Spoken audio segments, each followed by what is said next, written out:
درآمدی cotton جان پر export facilitation scheme میں sales tax عائد کرنے کا فیصلہ کیا گیا ہے۔ جناب اسپیکر، ہم سیلز ٹیکس میں چوری کو روکنے کے لیے سخت اقدامات متعارف کرا رہے ہیں۔ غیر رجسٹرڈ کاروباروں کے خلاف سخت سزاؤں کو مزید بڑھانے کی تجویز ہے۔ ان میں بینک اکاؤنٹس کا منجمد کرنا، جائیداد کی متعلق پر پابندی اور سنگین جرائم میں کاروباری جگہ کو سیل کرنا اور سامان کو ضبط کرنا شامل ہے۔ ان تمام اقدامات سے قبل اس بات کو یقینی بنایا جائے گا کہ متعلقہ قانونی تقاضے پورے کیے جائیں، جن میں پبلک نوٹس، متعلقہ نگران کمیٹی جس میں متعلقہ تجارتی چیمبر کا نمائندہ بھی شامل ہوگا کے سامنے سماعت کا موقع اور 30 دن کے اندر اپیل کا حق شامل ہوگا۔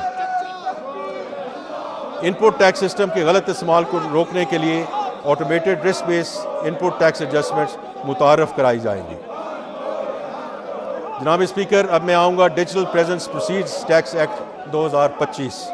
موجودہ انکم ٹیکس کا نظام سرحد پار بڑھتے ہوئے ای کامرس کے شعبے پر ٹیکس کا اطلاق مؤثر انداز میں نہیں کر پا رہا، خصوصاً ان غیر ملکی تاجروں یعنی وینڈرز پہ جو ویب سائٹ اور سافٹ ویئر اپلیکیشنز کے ذریعے آرڈر کی گئی اشیاء اور خدمات فروخت کر رہے ہیں اور کوریئرز کے ذریعے سامان کی ترسیل پر کیش آن ڈیلیوری کرتے ہیں۔ کئی ممالک کے ساتھ دو طرفہ ٹیکس معاہدوں کے تحت اگر کسی غیر ملکی کمپنی کا پاکستان میں مستقبل کاروباری مقام یعنی کہ پرماننٹ اسٹیبلشمنٹ نہ ہو تو اس صورت میں یہاں ان کی آمدنی پر انکم ٹیکس لاگو نہیں ہوتا، لہذا صرف ان غیر ملکی وینڈرز پر ٹیکس عائد کیا جا سکتا ہے جن ممالک کے ساتھ پاکستان کے ایسے کوئی معاہدے موجود نہیں ہیں۔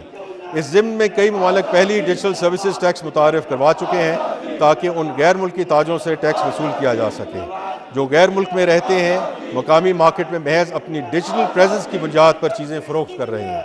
ان ممالک کا موقف ہے کہ مستقبل کاروباری مقام کا پرانا تصور اب ان کے ٹیکس نفاذ کے حق کا تحفظ نہیں کر سکتا، تاہم سرحد پار فروخت کیے گئے سامان پر جو ای کامرس کے ذریعے سپلائی ہوتا ہے اب بھی ٹیکس عائد نہیں کیا جا رہا۔ اس صورتحال کے پیش نظر ٹیکس کے معاملات پر عملی معاہدے کی فوری ضرورت ہے تاکہ ٹیکس نافذ کرنے کے حقوق ملکوں کے مابین منصفانہ طور پر دیے جا سکیں اور مستقبل کاروباری مقام کے تصور کو نئی جہتوں کے ساتھ اپنایا جا سکے۔ ایسے کئی عالمی معاہدے تک پہنچنے سے قبل کہ عبوری دور میں غیر ملکی تاجروں کی جانب سے پاکستان میں فروخت ہونے والی اشیاء اور خدمات پر ٹیکس نہ دینے کا حل نکالنے کے لیے ایک نیا قانون تجویز کیا جا رہا ہے۔ اس بل کے تحت ڈیجیٹل پریزنس سے حاصل شدہ آمدنی پر ٹیکس کا قانون متعارف کرایا جا رہا ہے، جس کے تحت پاکستان کے دائرہ اختیار میں غیر ملکی تاجروں کی جانب سے فروخت کی گئی اشیاء اور خدمات پر ٹیکس عائد کیا جائے گا۔ اس قانون کے تحت تمام ادارے بشمول بینک، مالیاتی ادارے، لائسنس یافتہ ایکسچینج کمپنیاں اور دیگر ادائیگی کے ذریعے اس بات کے پابند ہوں گے کہ وہ پاکستان میں باہر سے اشیاء اور خدمات فراہم کرنے والے غیر ملکی تاجروں کو کی جانے والی ڈیجیٹل ادائیگیوں پر 5% ٹیکس وصول کریں۔ فیڈرل ایکسائز ڈیوٹی ایکٹ میں ترامیم۔ جناب اسپیکر، فیڈرل ایکسائز ڈیوٹی کے تحت انفورسمنٹ کے شعبے میں درج ذیل اقدامات تجویز کیے جا رہے ہیں۔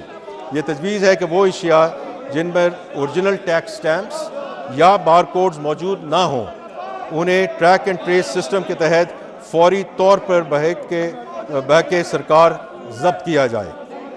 مزید یہ کہ چھوٹے شہروں اور دیہی علاقوں میں FBR کے محدود موجودگی کے پیش نظر فیڈرل ایکسائز ڈیوٹی کے تحت انفورسمنٹ کے اختیار مخصوص صوبائی افسران کو باقاعدہ SOPs کے تحت تفویض کیے جا رہے ہیں تاکہ بالخصوص بغیر ڈیوٹی ادا شدہ تمباکو کی سمگلنگ پر مؤثر طریقے سے قابو پایا جا سکے۔ ان اقدامات سے ہمارا مقصد ایسا جدید، منصفانہ اور مؤثر ٹیکس نظام تشکیل دینا ہے جو ترقیاتی اہداف کے حصول میں معاون ثابت ہو اور ٹیکس قوانین کی پاسداری کرنے والوں پر کوئی ناروا بوجھ نہ ڈالے۔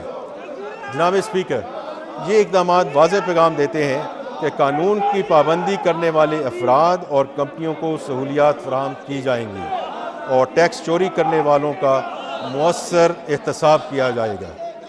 کسٹمز اصلاحات۔ میں اس معزز ایوان کو یہ یقین دلاتا ہوں کہ یہ اصلاحات کسٹمز کے شعبے میں بھی متعارف کرائی جا رہی ہیں۔ جس بصیرت اور سوچ کے تحت ٹیکس نظام کو جدید بنایا جا رہا ہے، اسی بصیرت کے تحت بارڈر انفورسمنٹ، تجارت میں آسانی اور ٹیرف پالیسی کو بھی اساس اور از سر 9 ترتیب دیا جا رہا ہے، جس کا میں پہلے ذکر کر چکا ہوں۔ اب کسٹم صرف سرحدوں پر نگرانی تک محدود نہیں رہا، بلکہ ایک جدید ڈیٹا پر مبنی ادارہ بن رہا ہے جو ملکی معیشت کا تحفظ اور صنعت کی معاونت کر رہا ہے۔ اہم بات یہ ہے کہ اشیاء کی پری ارائیول کلیئرنس کو فروغ دینے، بندرگاہوں پر کلیئرنس میں لگنے والے وقت اور مقدمات میں کمی لانے کے لیے قانونی ترامیم کی جا رہی ہیں۔ یہ تمام اقدامات کسٹمز کو ایک شفاف، مؤثر اور ٹیکنالوجی سے آراستہ ادارہ بنانے کی وسیع تر بصیرت اور سوچ کا حصہ ہے۔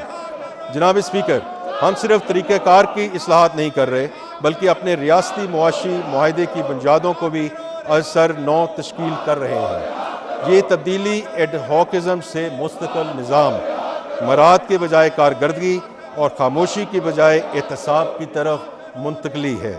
ہم ایک ایسا مضبوط، ڈیجیٹل طور پہ مربوط اور انفورسمنٹ پر مبنی ٹیکس نظام مرتب کر رہے ہیں جو قانون کی پاسداری کو فروغ دے، ٹیکس چوری کے راستے بند کرے اور ہماری اقتصادی خود مختاری کو یقینی بنائے۔